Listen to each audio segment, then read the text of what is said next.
ನೋಡಿ ಅದು 108 ಆ್ಯಂಬುಲೆನ್ಸು ಸಿಬ್ಬಂದಿ ಅವರು ಕೆಲಸ ಮಾಡುವಂಥದ್ದು ಅವರ ಒಂದು ಏಜೆನ್ಸಿ ಜೊತೆ. ಸೊ ಅದು ಅವ್ರ ಜೊತೆ ಮಾತಾಡ್ಕೋಬೇಕು. ನಾವು ಅದರಲ್ಲಿ ಜಾಸ್ತಿ ಇಂಟರ್ಫಿಯರ್ ಆಗೋಕ್ಕಾಗಲ್ಲ. ಬಂದಾಗ ನಾವು ಅದನ್ನು ಮಧ್ಯಸ್ಥಿಕೆ ಮಾಡಿ ಮಾತಾಡಿಸ್ಬೋದು. ಆದರೆ ಈಗ 108 ಆ್ಯಂಬುಲೆನ್ಸ್ ನಾವು ಹೊಸ ವ್ಯವಸ್ಥೆಗೆ ಹೋಗ್ತಾ ಇದ್ದೀವಿ. ಈಗಾಗಲೇ ನಾವು ಚಾಮರಾಜನಗರದಲ್ಲಿ ಟ್ರಯಲ್ ಮಾಡಾಯಿತು. ನಾವೇ ಅದನ್ನು ನಿರ್ವಹಣೆ ಮಾಡೋದಕ್ಕೆ ನಾವು ತೀರ್ಮಾನ ತೊಗೊಂಡಿದ್ದೀವಿ. ಮತ್ತು ಈಗ ನಮ್ಮ ಏನು ಕಮಾಂಡ್ ಕಂಟ್ರೋಲ್ ಎಲ್ಲ ಏನಿರ್ತದೆ ಅದೆಲ್ಲ ನಮ್ಮ ಅಡಿಯಲ್ಲಿ ಇರ್ತದೆ. ನಾವೇ ಅದನ್ನು ನಿರ್ವಹಣೆ ಮಾಡ್ತೀವಿ. ಮತ್ತು ಈ ಖಾಸಗಿಯವರಿಂದ ನಾವು ಹೊರಗೆ ಬರೋದಕ್ಕೆ ತೀರ್ಮಾನ ಮಾಡಿದ್ವಿ. ಯಾಕಂದರೆ ಆ್ಯಂಬುಲೆನ್ಸು ನಮ್ಮದೇ.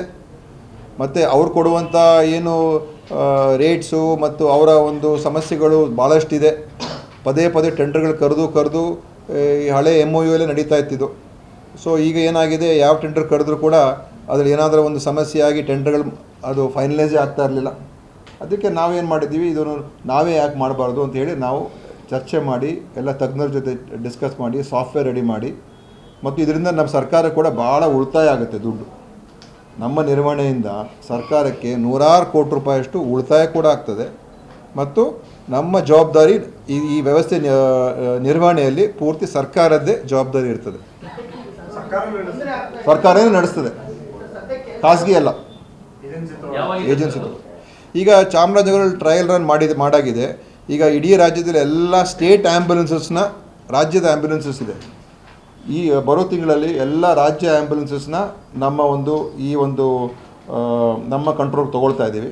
ಮತ್ತು ಚಾಮರಾಜನಗರದಲ್ಲೂ ಕೂಡ ನಾನು ಹೇಳಿದ್ದೀನಿ, 108 ಕೂಡ ನೀವು ಆ ಜಿಲ್ಲೆಯಲ್ಲಿ ಈಗ ಈ ತಿಂಗಳು ತೊಗೊಂಡ ನಂತರ ಇನ್ನೊಂದು ಬಹುಶಃ ಒಂದು 2-3 ತಿಂಗಳು ರೆಡಿ ಆಗ್ತೀವಿ.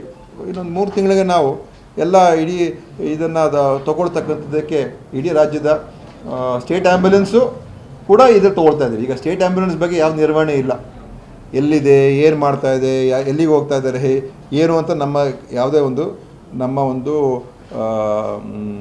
ಇದರಲ್ಲಿ ಮಾನಿಟ್ರಿಂಗ್ ಇಲ್ಲ, ಆಯಿತಾ.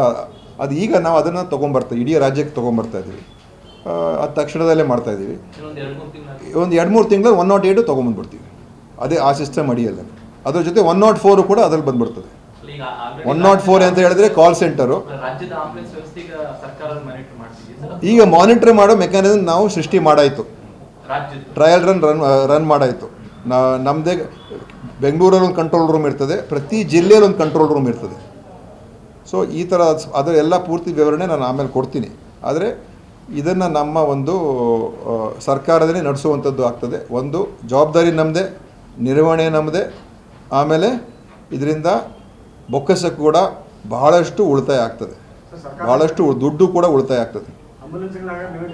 ಆ್ಯಂಬುಲೆನ್ಸ್ ಮೊದಲು ನಮ್ಮದೇ, ಈಗಲೂ ಕೂಡ ಆ್ಯಂಬುಲೆನ್ಸ್ ನಮ್ಮದೇ. ಏಜೆನ್ಸಿ ಅವರು ಬರೀ ನಿರ್ವಹಣೆ ಮಾಡೋದು. ಅವ್ರು ಇನ್ನೊಂದು ಏನಂದರೆ ಆ ಕಮಾಂಡ್ ಕಂಟ್ರೋಲ್ ರೂಮ್ ಏನಿತ್ತು ಅದು ಅವ್ರು ಮಾಡೋರು. ಅದೇ ಮುಖ್ಯ. ಅದರಲ್ಲಿ ಅದು ಒಂದು ಒಳ್ಳೆಯ ವ್ಯವಸ್ಥೆಯಲ್ಲಿ ನಿರ್ವಹಣೆ ಆದರೆ ಈ 108 ವ್ಯವಸ್ಥೆ ಚೆನ್ನಾಗಿ ನಡೀತದೆ.